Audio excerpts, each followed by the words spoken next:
Friends, ఈరోజు మీకు నేను పొట్లకాయ పెసరపప్పు చూపిస్తున్నాను.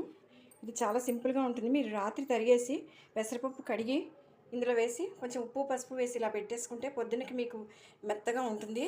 అది పొద్దున్నే కొంచెం పోపు వేసి కొంచెం ఎండుమిర్చి, కరివేపాకు, కొంచెం మినపప్పు, జీలకర్ర, ఆవాలు, కొంచెం జీలకర్ర పొడి వేసాను చూడండి పసుపుతో పాటు. ఇప్పుడు వేసాను నేను. రాత్రి మాత్రం ఉప్పు పసుపు వేసి ఇది వేసి కలిపి ఫ్రిడ్జ్లో పెట్టేసుకుంటే పొద్దున్న వేయడానికి ఈజీగా ఉంటుంది. వేసుకోవడానికి కుక్కర్లో పిల్లలకు కూడా మంచిది, ఇది ఆరోగ్యం. కందిపప్పు కంటే కూడా పెసరపప్పు బాగా డైజెషన్కి బాగుంటుంది. ఇది చూడండి, కొంచెం నూనె, ఒక అర స్పూన్ నూనె పెట్టాను. కొంచెం పోపు వేస్తున్నాను. పొట్లకాయ పెరుగు పచ్చడి చేయొచ్చు, కొబ్బరి వేసి కూర చేయొచ్చు, పెసరపప్పు వేసి పొడి కూర చేసుకోవచ్చు, తర్వాత కందిపప్పుతో కూర చేసుకోవచ్చు.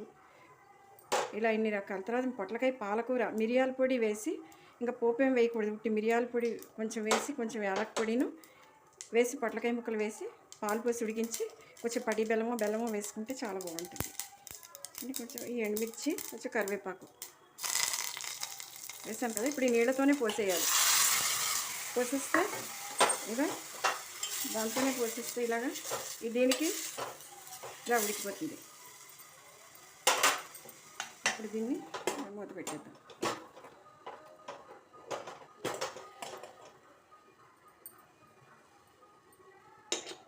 మూత పెట్టేద్దాం. ఒక్క విజిల్ వస్తే చాలు. ఫ్రెండ్స్, ఇప్పుడు చూద్దాం. కుక్కరు వెయిట్ తీసాకనే, వెయిట్ లూజ్ చేశాకనే తీయాలి. అప్పుడు కుక్కర్ ఎన్నాళ్ళైనా పాడైపోకుండా ఉంటుంది. చూసారు కదా.